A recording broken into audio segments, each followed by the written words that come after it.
사탄 마귀는 한마디로 말하면 파멸로 이끄는 유혹자입니다. 신약에서는 구약과는 조금 달라요. 구약 사탄은 조금 착해요. 착해요? 네, 구약 사탄은. 학문적으로. 신약 사탄에 비해서.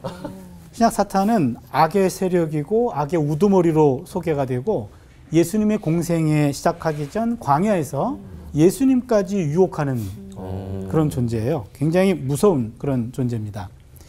사탄 마귀의 속삭임에 넘어간 사람들이 성경에 꽤 있어요. 다윗도 넘어갔어요. 그리고 가룟 유다 물론 넘어갔고 초대교회 아나니아라고 하는 분도 좋은 일 하다가 자기 땅을 다 팔고 일부를 또 속여서 남기는 바람에 사탄에게 넘어가가지고 그걸 일부를 챙기죠. 그 바람에 목숨을 잃게 되는 이런 일까지. 다윗 같은 위인도 사탄의 유혹에 자유롭지 않았다. 그러면은 우리 같은 사람도 사탄의 속삭임과 유혹에서 자유롭지는 않겠죠. 사도 바울은 디모데에게 보낸 편지에서 마귀의 올무에 대해서 반복해서 경고했습니다. 디모데전서 3장 7절을 보면 또한 외인에게서도 선한 증거를 얻은 자라야 할지니 비방과 마귀의 올무에 빠질까 염려하라. 마귀의 올무라는 그런 용어를 사용했습니다. 사도 베드로도 사탄 마귀의 실제를 경험했고 경고한 적도 있었습니다. 우리 주변에 마귀의 올무가 진을 치고 있고 대적 마귀가 우는 사자같이 배회하면서 삼킬 자를 찾아서 먹잇감을 노리고 있다. 신약 성경에 기록되어 있습니다. 악은 그저 그냥 선한 생각과 행동을 덜 한 결과가 아닙니다. 전쟁, 살인, 폭력, 탐욕, 증오, 시기, 인종주의, 마약, 빈부격차 이와 같은 문제들은 모두 악의 구체적인 결과물로 결코 가볍게 넘길 수 없는 종류의 것들이죠. 악은 실존합니다. 그 힘은 강력합니다. 그러면은 사탄 마귀의 운명은 성경에 뭐라고 기록되어 있을까요? 사탄 마귀는 강력하고 위험한 세력입니다. 그런데 결국 패배할 운명입니다. 사탄이 교회와 세계에 끊임없이 해를 끼치고 있지만 결국 수포로 돌아갑니다. 사탄 마귀는 하늘 전쟁에서 패했어요. 요한계시록 언급합니다. 그 다음에 이 땅에 추방됐습니다. 그리고 지금 하는 일이 발악하고 있는 거라고 성경은 말합니다. 이 최후 발악의 시간도 얼마 남지 않았습니다. 예수 그리스도의 십자가와 부활로 이미 결정적인 패배를 맛보았고 이제는 예수님의 재림으로 끝장날 겁니다. 그러니까 재림할 때까지만 조금 발악을 하고 있는 거죠. 그럼 사탄 마귀를 이기는 법은 바울은 에베소서에서 마귀의 관계를 대적하라 라고 말하고 베드로도 마귀를 대적하라고 명령했고 야고보도 마귀를 피하지 말고 오히려 대적하라 그렇게 얘기했어요. 하나같이 쫄지 마. 대적해. 쫄면은 쫄려. 대적하면 쫓겨나. 대적하면 사라져. 그거거든요. 사도들은 사탄 마귀를 두려워하지 말고 당당히 대적하라 라고 얘기하고 있습니다. 그리스도인의 삶이 악마와의 전쟁이다 라고 하는 말은 악마와 싸울 힘과 능력이 우리에게 있음을 전제합니다. 그런 힘이 분명히 있다는 거예요. 우리 안에. 당당하게 물리칠 수 있는 힘이 우리 안에 있다는 얘기죠. 그래서 인간은 악마의 공격에 속수무책으로 넘어지는 하찮은 존재가 아니라고 성경은 보는 거죠. 악마와 싸워서 이길 수 있는 존재입니다. 우리에게는 사탄 마귀와 대적하여 물리칠 수 있는 충분한 능력이 내재되어 있어서 대적하면 피하게 되어 있어요. 그러니까 이 믿음이 충만하면 안 무서운 거죠. 그래서 야고보에 따르면 하나님께 복종하는 것은 하나님을 가까이 하는 거죠. 그러니까 하나님을 나의 주인으로 모시고 하나님과 가까이만 하면 돼요. 하나님과 가까이 한다는 말은 하나님의 성품을 따라서 성결하고 화평하고 관용하고 양순하며 긍휼과 선한 열매가 가득하고 편견과 거짓이 없이 사는 삶. 야고보서 3장 17절 말씀입니다. 그러니까 이런 가치들, 성결과 화평과 관용과 양순과 긍휼과 선한 열매, 편견 거짓 없는 삶, 이러한 것을 늘 마음에 새기고 이것을 닮아가려고 하나님의 성품을 따라 살려는 노력만 있다면 내 안에 충분히 마귀를 물리칠 수 있는 무기들이 이렇게 장착이 되어 있는 거죠. 또한 마귀를 대적하는 것은 시기와 다툼, 자랑과 거짓, 혼란과 악한 일들을 버리는 겁니다. 시기, 다툼, 자랑과 거짓, 혼란과 악한 일들, 이런 일들이 우리 안에 늘 자리 잡고 있단 말이죠.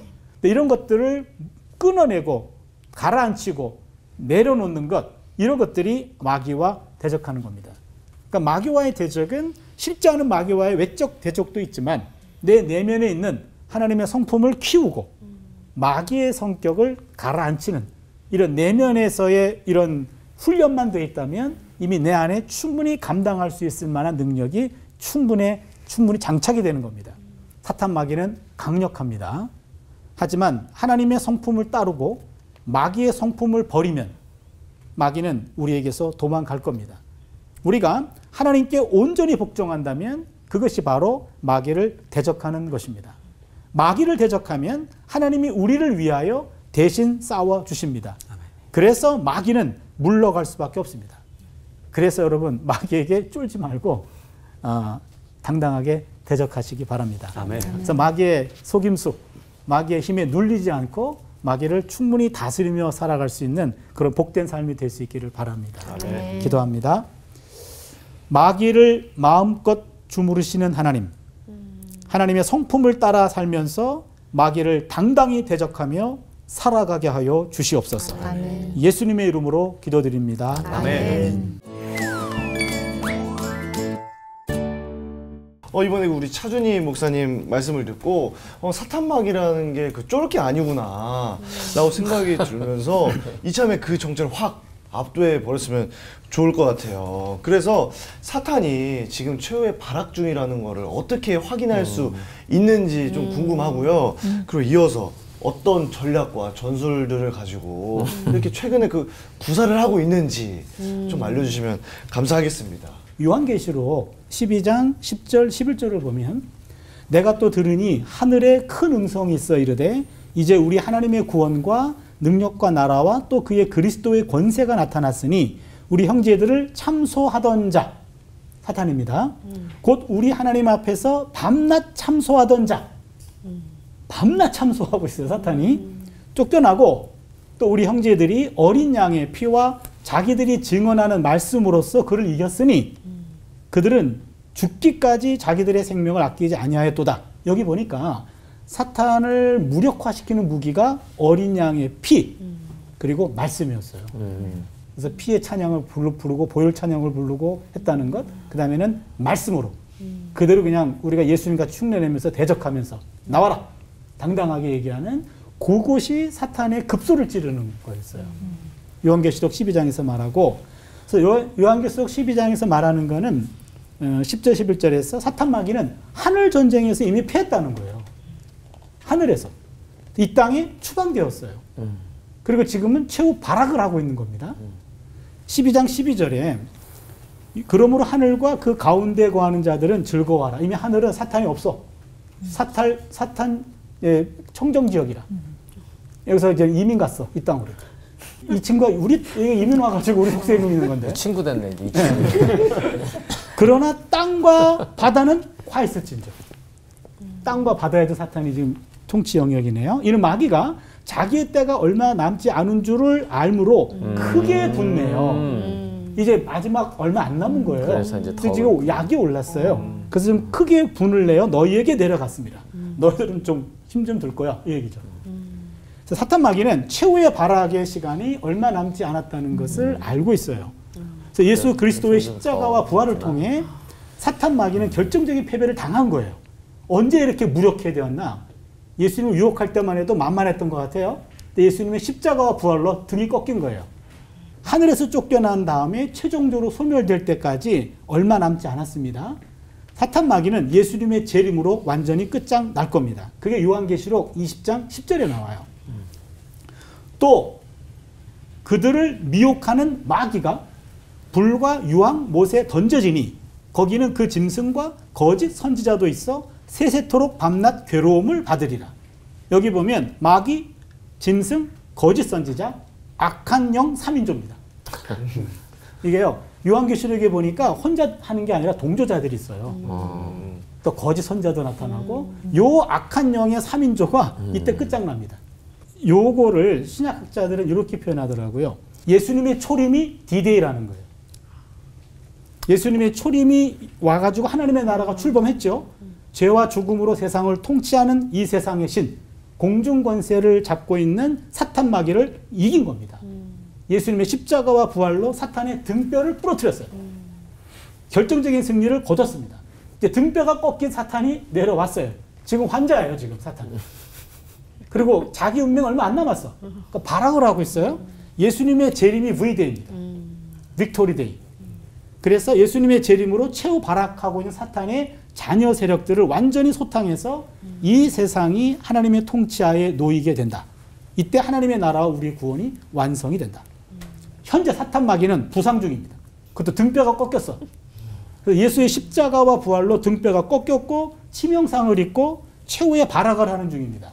그래서 바울도 사도들도 야고보도 사탄 마귀를 충분히 물리칠 수 있어. 쫄지 마. 대적해. 쟤 지금 부상병이요. 지금 바람 불면 날아갈 정도가 돼 있어. 그러니 쫄지 말라고 얘기한 거죠. 그러면은 현대는 사탄의 전순 전략이 무엇인가? 이건 제가 잘 모르겠는데요. 뿌리는 다르지 않을 것 같아요. 왜냐하면 고대 세계부터 잘 알려진 세 개의 신이 있어요. 전쟁신, 돈신, 사랑의 신. 이게 바로 마르스 신, 만분신, 아프로디테 신. 니체는 인간에게 끊임없이 남아있는 욕망이 권력이고, 마르크스는 돈이고, 프로이드는 성이라 그랬어요. 요 세 가지 욕망이 인간 안에 계속 있는 것 같아요. 그래서 그 기본적인 욕망, 이거를 타고 시대의 가면을 쓰면서, 시대의 가면을 갈아 끼면서 뭐 컴퓨터를 하든 뭘 하든 그건 시대적인 어떤 가면이죠. 내면에는 이러한 세 가지 욕망을 타고 우리를 유혹하는 것이 아닌가.